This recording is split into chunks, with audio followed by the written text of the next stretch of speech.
I'm Andy Worthington. I live locally. I'm a journalist and activist. So I've been part of the campaign to save the old Tidemill Wildlife Garden and Reginald House for some time, over a year.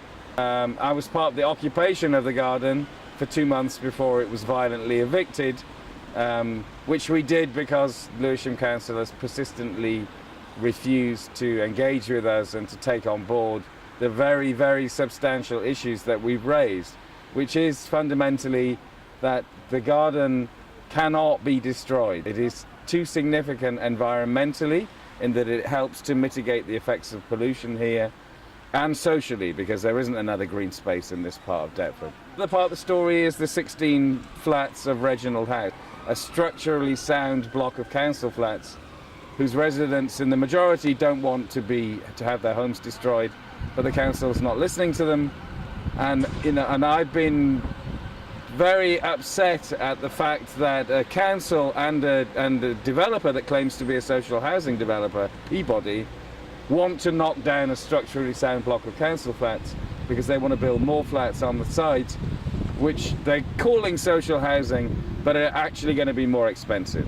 The new houses they're going to build here are going to be at London affordable rent, which is 63% higher than social rent.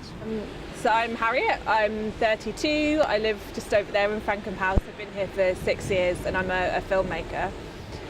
What the campaign around the garden and Reginald House has always asked for is for a redraw of the plans.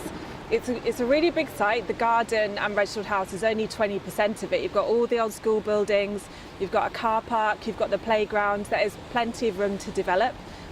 And we've said we really want to see this site developed. We really want to see new council homes built for people.